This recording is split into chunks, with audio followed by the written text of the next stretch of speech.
l'attention humaine chute après 8 à 10 minutes de formation. C'est pour ça qu'il est indispensable de capter l'attention avec de la gamification. Mais il ne faut surtout pas oublier la mémorisation, et c'est là où intervient la pédagogie, la science cognitive. Et aujourd'hui, on va vous montrer comment on travaille sur ce sujet chez Emeraude. Car le jour où on arrêtera de se former sur la pédagogie, on devient une agence créative comme les autres. Suivez-moi.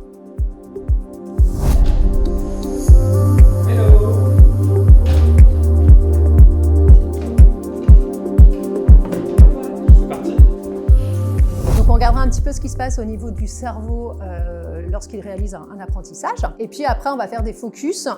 Donc premier temps sur l'attention. Ensuite, l'engagement actif et le feedback. Et puis le temps 5 sur la consolidation mémorielle.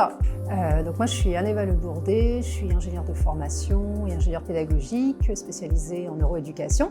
Je vous propose pour démarrer un petit atelier sous forme d'autodiagnostic. Donc en fait, je me suis intéressée à la neuroéducation parce que je pense qu'il est indispensable, lorsqu'on veut faire de la formation, de non seulement cibler le bon contenu, mais aussi de vraiment regarder ce qui se passe au niveau du cerveau de l'apprenant pour que ce soit efficace pour lui. Et moi, si j'avais un vendeur, j'ai 3 parfums de la même gamme, j'aimerais qu'à la fin, ils soient en capacité de recommander ce produit-là aux personas qui correspondent. Moi, ce que je recherche au travers de cet atelier, c'est qu'on nous apporte un peu des billes plus scientifiques, des choses qui ont réellement été prouvées pour mieux apprendre, pour mieux retenir. Et donc là, la question, c'est d'après vous, que se passe-t-il dans notre cerveau quand on apprend ? Quand on compile tous les résultats de toutes les recherches qui ont été faites et depuis longtemps, ce qui ressort comme étant l'élément le plus impactant sur l'apprentissage, c'est le feedback. C'est d'autant plus vrai avec les apprenants adultes. Si vous ne leur démontrez pas très vite dans leur module pourquoi vous leur demandez de prendre du temps pour apprendre ça, vous les perdez. Ils ont autre chose de mieux à faire que se former. Je vois sur certains projets où le contenu est vraiment compliqué, on est obligé de jouer sur l'aspect plus storytelling et visuel pour les garder parce que la pédagogie est super importante.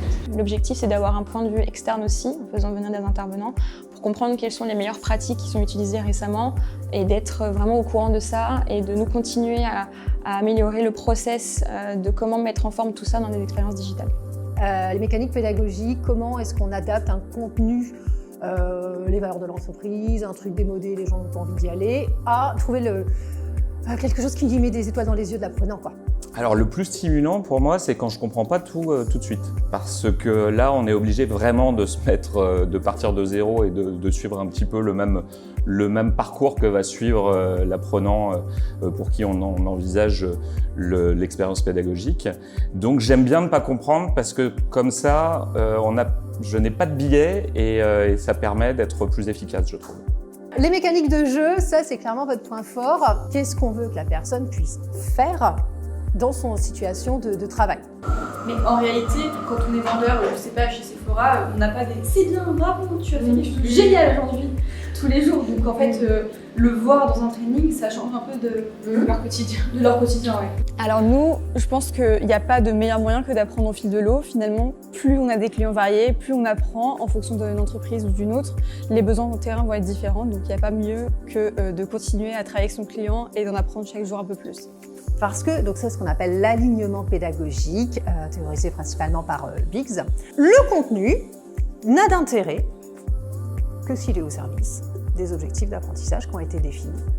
Moi, je repenserais aussi aux récompenses, organiser des événements qui font qu'on est poussé à rejouer au jeu, mais peut-être à des répétitions aussi des mécaniques de jeu qui se reproduisent, mais peut-être avec, là je pense au jeu que je suis en train de développer actuellement.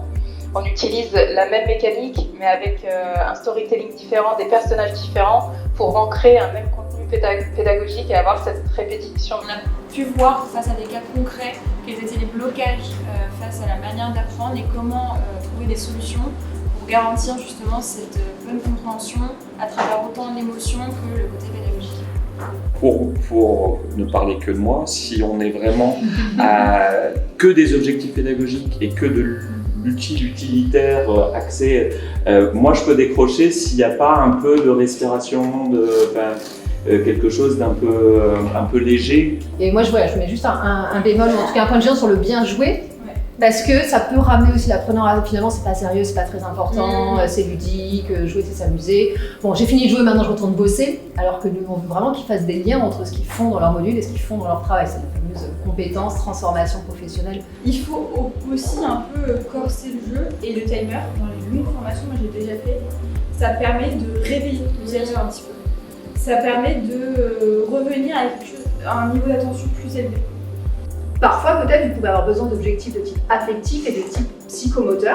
Là, vraiment, le savoir agir, manipuler, etc.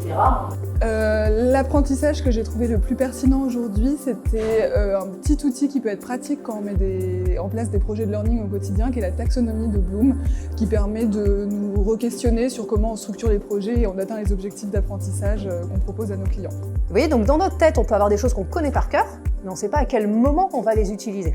Donc ça, c'est encore une étape importante dans l'apprentissage.